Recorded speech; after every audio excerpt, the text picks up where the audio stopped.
Assalamualaikum warahmatullahi wabarakatuh. Perkenalkan, nama saya Fahrihul Ilma, NIM 1120061, kelas HKIP. Di sini saya akan menjelaskan tentang siasah dauliyah, siasah dusturiyah, siasah maliyah dalam mata kuliah fikih siasah yang diampu oleh dosen Bapak Fauzan MSI. Langsung saja ke materi pertama, yaitu siasah dauliyah. Apa itu siasah dauliyah? Siasah dauliyah adalah salah satu dari materi fikih siasah yang ada tiga, antara dauliyah, dusturiyah, dan maliyah. Ya, ini untuk dauliyah. Dauliyah itu mengandung arti daulat, yaitu dari daulat itu arti dari dauliyah. Jadi siasah dauliyah artinya merupakan adalah kekuasaan kepala negara untuk mengatur hubungan negara lain dalam hal hubungan internasional. Jadi siasah dauliyah adalah merupakan sebuah lembaga atau sebuah kebijakan dari kepala negara untuk mengatur hubungan-hubungan yang berhubungan dengan internasional. Jadi yang pada intinya itu mengatur aspek terkait dengan politik-politik internasional, hukum internasional itu, yaitu bisa dinamakan dengan siasah dauliyah. Siasah dauliyah itu dibagi menjadi dua bagian. Yang pertama adalah yang mengatur hukum perdata internasional, yang dalam aspeknya itu tentang hubungan-hubungan antar warga negara yang beragama Muslim dengan yang non Muslim. Jadi bagian yang pertama itu intinya mengatur hukum perdata antara orang yang beragama Muslim dan yang non Muslim dalam suatu negara tersebut. Kemudian yang bagian kedua adalah bagaimana ini itu mengatur hubungan internasional yang mengatur politik kebijaksanaan. Intinya bagian yang kedua ini juga berhubungan dengan internasional, di mana mengatur politik tentang kebijaksanaan dalam suatu negara tersebut. Kemudian dalam ruang lingkup siasah dauliyah itu terdapat berbagai ruang lingkupnya. Yang pertama adalah perjanjian internasional, tentunya itu yang perjanjian negara dengan negara di luar negara lainnya. Kemudian perlakuan terhadap tawanan, misal negara tersebut menawan seseorang dari negara yang berdampak negatif untuk negara tersebut. Itu ada ruang lingkupnya itu di bagian fikih siasah dauliyah. Kemudian kewajiban suatu negara terhadap negara lain, kewajiban suatu hak negara untuk negara lain. Jadi kita menghargai hak negara lain, bagaimana negara lain menghargai hak kita. Kemudian aturan perang, kemudian ekspedisi, tentunya yang masih dalam hubungan internasional. Kemudian pemberian suaka politik dan kewenangannya, dan keamanan. Kemudian penentuan situasi damai dan perang. Kemudian dasar-dasar siasah dauliyah ini ada beberapa asas. Yang pertama adalah asas kemanggulan manusia, di mana umat manusia itu suatu kesatuan manusia yang merupakan makhluk Allah. Jadi asas kemanusiaan ini ya intinya kesatuan, bahwa manusia itu semuanya adalah ciptaan Allah. Kemudian yang kedua asas persamaan, di mana setiap bangsa itu menempatkan bangsa lain dengan derajat yang sama, tidak beranggap bahwa negara yang lainnya itu derajatnya lebih rendah atau lebih tinggi dari negara tersebut. Itu asas persamaan. Kemudian asas keadilan, di mana setiap bangsa ditempatkan pada kedudukan yang sama, tidak dilanggar hak-haknya. Jadi setiap negara itu mempunyai hak yang adil dan tidak dilanggar haknya tersebut. Kemudian asas musyawarah, di mana kesepakatan dalam suatu negara tersebut adalah hasil dari sebuah musyawarah yang disepakati oleh kedua belah pihak tersebut. Kemudian asas kebebasan, di mana kewenangan kepada pihak yang terlihat kerjasama dengan negara tersebut, dengan suatu negara, mempunyai kebebasan apapun yang intinya tidak merugikan. Itu antara asas kebebasan tersebut. Dia bisa melakukan apa saja, intinya tidak merugikan antara satu sama lain tersebut. Kemudian asas kehormatan manusia, di mana suatu negara tidak merendahkan bangsa lain.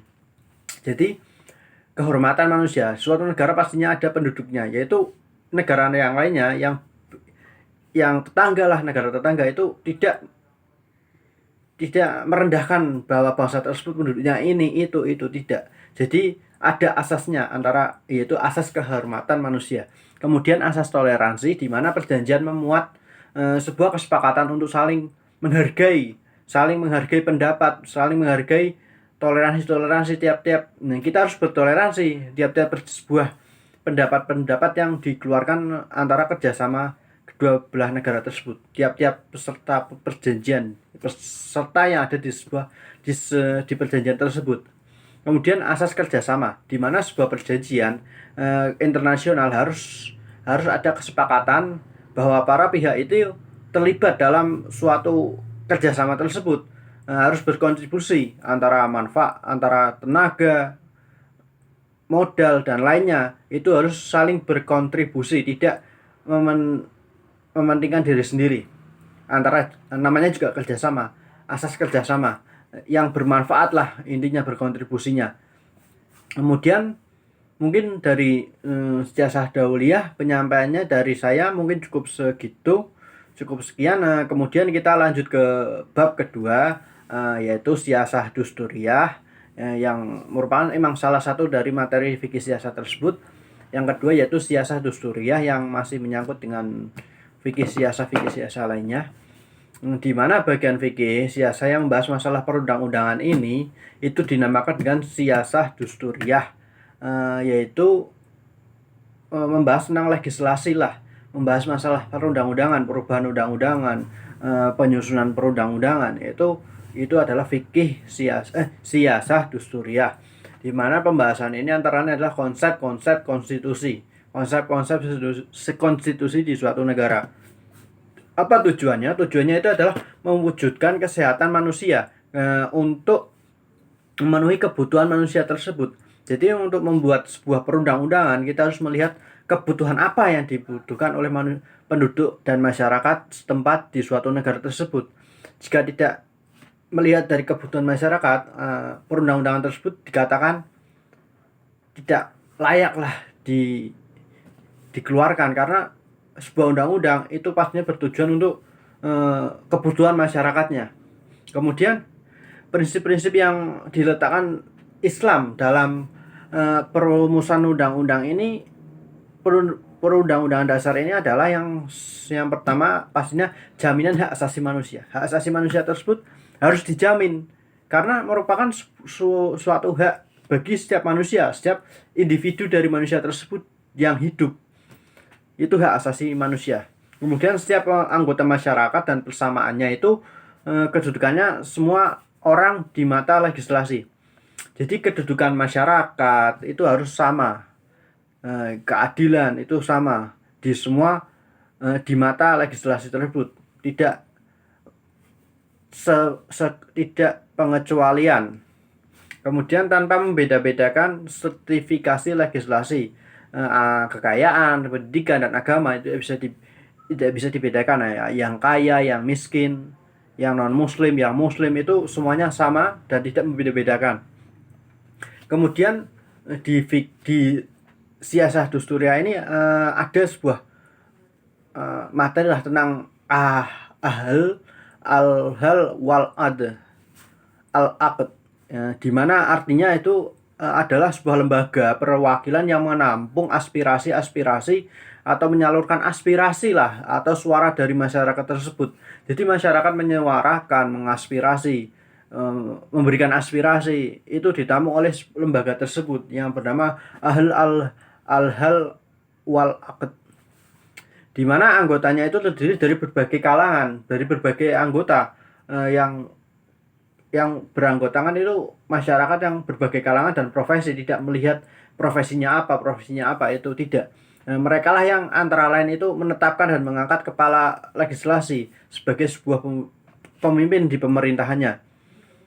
Jadi ya tugasnya itu salah satunya itu mengangkat dan menetapkan legislasi sebagai pemimpin pemerintahan yang beranggotakan adalah dari kalangan dan profesi. Namanya juga perwakilan dari rakyat untuk rakyat, yaitu kemudian bertolak, kita melihat dari uraian di atas dapat dikatakan bahwa al-hal wa al-aqd ini merupakan suatu lembaga yang terpilih. Orang-orangnya itu berkedudukan sebagai wakil-wakil rakyat dan salah satunya tugasnya memilih khalifah atau kepala legislasi. Pada zaman Nabi, mungkin zaman Nabi atau zaman khalifah dahulu itu dipilih oleh ini, al-ahwal al-aqd ini merupakan suatu lembaga terpilih untuk orang-orangnya itu memang punya kedudukan sebagai wakil-wakil rakyat untuk memilih kepala negara atau khalifah lah. Apa itu kewenangan al-hal al-aqd? Secara luas, kewenangannya itu yang pertama adalah mengajak kepada kebaikan, pastinya mengajak kepada kebaikan karena merupakan wakil rakyat ya. Termasuk di dalamnya segala perkara umum yang diantaranya menetapkan sebuah peraturan. Namanya juga wakil rakyat menetapkan sebuah peraturan, tetapi tidak jauhlah dari kebutuhan-kebutuhan masyarakat tersebut.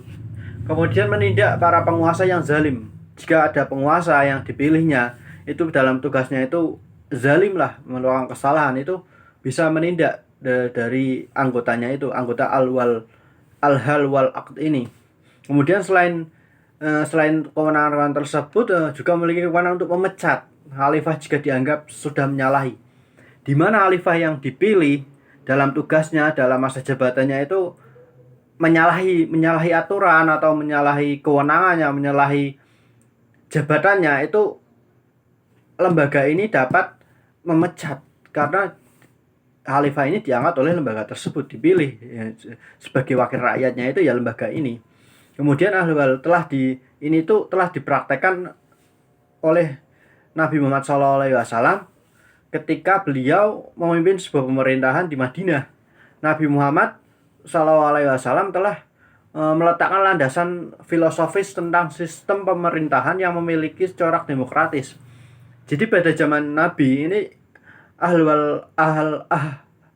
al-hal wal aqd ini sudah dipraktekkan, sudah berjalan lah, di pemerintahannya beliau di zaman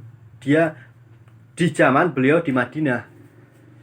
Karena filosofisnya itu demokratis, yaitu dipilih rakyat dari rakyat untuk rakyat. Karena memang lembaga ini adalah perwakilan dari rakyat tersebut. Kemudian selanjutnya yaitu bab siasah maliyah, yang merupakan memang salah satu dari fikih siasah tersebut.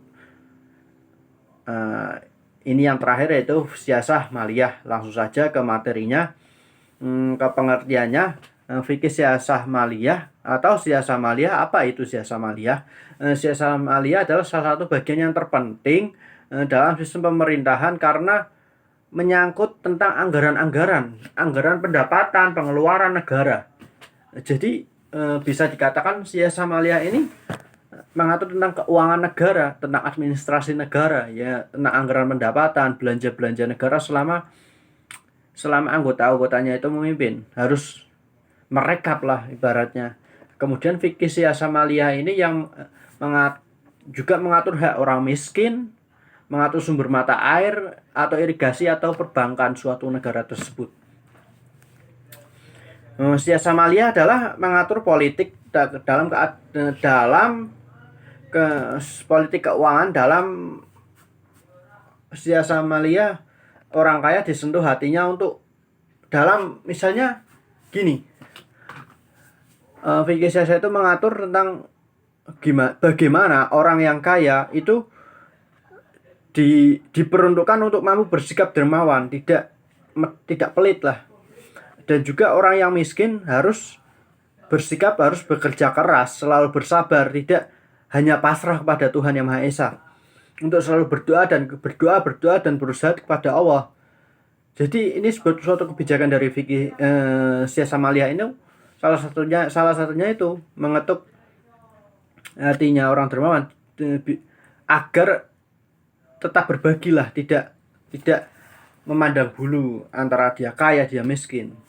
Kemudian sumber hukum dari siasah maliyah ini ada dua. Yang pertama Al-Quran, kemudian pastinya hadis, di mana Al-Quran ini aturan tentang siasah maliyah yang menyangkut siasah maliyah tentang keuangan negara itu tercantum pada surat Al-Quran Al-Luqman ayat 20. Kemudian pastinya ada ruang lingkupnya ya, siasah maliyah ini ya. Apa saja sih ruang lingkup dari siasah maliyah ini? Yang pertama adalah ada banyak. Yang pertama adalah hak milik, di mana Islam telah menetapkan suatu hak yang dimiliki oleh seseorang merupakan hak milik dari seseorang tersebut, antara yaitu kekayaan, barang pribadi. Tidak, yang penting barang-barang tersebut tidak melanggar hukum, tidak melanggar hukum syara yang dapat disahkan bahwa itu barang pribadi milik dia, hak milik lah. Kemudian zakat. Zakat adalah sejumlah harta yang tertentu yang diwajibkan Allah untuk memberikan kepada orang yang berhak menerima zakat tersebut. Zakat merupakan rukun yang bisa dikatakan zakat merupakan rukun Islam yang keempat. Biasanya dilaksanakan pada bulan Ramadan akhir menuju Lebaran, yang merupakan ya itu wajib bagi semua manusia, bagi muslim, bagi yang mampu membayar zakat. Karena zakat tersendiri akan tersalurkan kepada orang-orang yang berhak menerima zakat tersebut. Kemudian ada ghanimah. Apa itu ghanimah? Ghanimah adalah harta yang berhasil dirampas dari orang-orang kafir melalui peperangan. Mungkin pada zaman Nabi ada ya, misal perang itu hasil rampasannya itu dinamakan adalah ghanimah. Kemudian ada jizyah. Apa itu jizyah?